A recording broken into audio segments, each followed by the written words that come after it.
ဒီနေ့ခရစ်စမတ်အကြောင်းလေးနည်းနည်းဆွေးနွေးရအောင်ခရစ်စမတ်မှာအံဖွယ်သောအမှုတွေအများကြီးမြင်တွေ့ရတယ်။ဘာတွေလဲဒါတွေဟာဘာကြောင့်လဲဘလို့ဖြစ်လာလဲဟုတ်ပြီကျွန်တော်တို့ကျမ်းစာကိုပြန်ကြည့်မယ်ဆိုရင်တော့မာသဲအခန်းကြီး1အငယ်23မှာကြည့်ပါအိမ်မာနွေလာဆိုတဲ့အဓိပ္ပာယ်ကတဲ့ငရိုးနဲ့သူရှိတော်မူသောဖရာသခင်ကိုဆိုလိုတည်းတဲ့အာမင်ငါတို့နဲ့ရှိတော့ဖရာသခင်ကိုဆိုလို့ထိုဖရာသခင်ကဘာတူလဲယေရှုပဲဖြစ်ပါတယ်ဟုတ်ပြီဒီနေ့ယေရှုကိုကျွန်တော်တို့ကတကယ်ရောယေရှုရလားယေရှုရတယ်ဆိုတာကတော့ယေရှုရဲ့အသက်ရှင်နဲ့အသက်တာယေရှုအသက်တာယေရှုကပေးခဲ့တဲ့အသက်တာကိုရတဲ့လူပဲယေရှုရတယ်လို့ကျွန်တော်ကအဲ့လိုမျိုးယူဆပါတယ်ဒါဆိုရင်ယေရှုကကျွန်တော်တို့အပိအားလုံးကိုသူကယူဆောင်သွားပြီးတော့သူ့ရှီကသူတို့စင်ဖြူစင်တန်းရှင်းတဲ့ဖြောင်းမတ်တည်ကြည်တဲ့ဖြောင်းမတ်တဲ့အသက်တာကိုကျွန်တော်တို့ကိုယူတင်ပြီးတော့ဝတ်ဆင်ပေးတာဖြစ်တယ်။ဒါဆိုရင်ကျွန်တော်ကယေရှုအသက်တာယေရှုပေးတဲ့အသက်တာအပြင်အသက်ရှင်တဲ့သူပုဂ္ဂိုလ်ဖြစ်ပါတယ်။ဟာလေလုယာ။ဆိုတော့ညီကိုမောင်နှမတွေယေရှုတကယ်ရလားကျွန်တော်မေးချင်ပါတယ်။ဟုတ်ပြီဒီနေ့ယေရှုရဲ့မွေးနေ့ဟာအံဖွယ်သောအမှုတွေကိုကြည့်မယ်ဆိုရင်တော့ယေရှုကိုမယုံကြည်တဲ့လူမကူးကွယ်တဲ့လူတောင်မှသူ့ရဲ့စူပါမားကတ်မှာမလုပ်လဲဆိုတော့အလားရီရှင်ပြီးတော့အိမ်မတန်မှဆွဲဆောင်စရာကောင်းတဲ့အလားရီရှင်ပြီးတော့ခါတိုင်းလိုပစ္စည်းလာဝယ်တဲ့လူကစိတ်မကြည်မလင်နဲ့လာတဲ့လူတောင်မှဒီယေရှုမွေးလာတဲ့လာကြတော့ဟာတမူထူးခြားပါလားဟာတခါကြီးလိုက်တာနဲ့အယံကိုအဆင်ပြေသွားတယ်ဘာဖြစ်လို့လဲယေရှုရဲ့မွေးတဲ့လဟာအံ့ဩဖွယ်ရာလဖြစ်ပါတယ်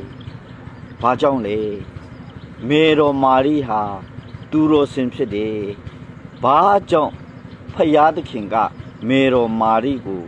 ဘာဖြစ်လို့ရွေးချယ်တာလဲ။အိမ်မတန်းမှနှိမ်ချတဲ့သူဖြစ်တယ်။တခါယေရှုကိုဘယ်နေရာမှာမွေးလဲ။အိမ်မတန်းမှနှိမ်ချစွာနဲ့နွားစခွဲမှာမွေးပါတယ်ကျွန်တော်တို့နည်းနည်းလေးစဉ်းစားရအောင်ဒါဆိုရင်ရှင်ဘရင်လောကရှင်ဘရင်ကြွားလာတဲ့လောကရှင်ဘရင်ကြွားလာတာကနန်းတော်ကြီးမှာလေအိုးကင်းနီဆောင်ပြီးတော့စစ်သားတွေနဲ့ကင်းဆောင်တွေနဲ့ဟာလားချင်းသေးတွေကြားတွေနဲ့ခွေးတွေနဲ့အများကြီးကင်းဆောင်ပြီးတော့အဲ့ဒီအတွင်းထဲမှာမွေးလာလို့မရဘူးလားတိတ်ရတာဗောဒါပေမဲ့ဘာဖြစ်လို့နွားစခွေထဲမှာမွေးလာပါလေခင်ဗျာကျွန်တော်တို့ဒီနွားစခွေမှာမွေးရတဲ့အကြောင်းရင်းဟာလူသားအားလုံးဖြူညိုနိုင်အောင်တွားပြီးတော့ဖြူမို့လို့ရအောင်တွားကြည့်လို့ရတဲ့နေရာကိုရွေးချယ်လာတာဖြစ်တယ်။အော်ယေရှုဖျားအဲ့လိုပဲနှင်းချပါလားစဉ်းစားကြည့်နော်ဒီနေ့လူတော်များများအမေဟိဟန်ကောင်းနဲ့တရားဟောပြီးတော့အယံတရားဟောကောင်းပြီးတော့ဘာကြောင့်များမနှိမ်ချနိုင်တော့တာလဲဘာကြောင့်များမနှိမ်ချနိုင်တော့တာလဲ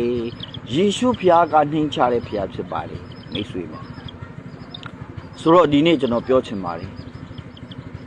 ကျွန်တော်တို့ရဲ့စိတ်နှလုံးထဲမှာယေရှုတကယ်မွေးလားကိုတိုင်ရောယေရှုပေးတဲ့ဖြောင့်မတ်ခြင်းကိုယူပြီးပြီလားလို့မေးချင်တယ်ယေရှုပေးတဲ့ဖြောင့်မတ်ခြင်းဟာကျွန်တော်တို့မတောက်တစ်ခေါက်ရဲ့ဖြောင့်မတ်ခြင်းမျိုးမဟုတ်ဘူးလောကနိယာမကိုတောင်လှုပ်စေနိုင်တဲ့ဖြောင့်မတ်ခြင်းကိုယေရှုကလှည့်လည်ပေးတာပေးခဲ့တာ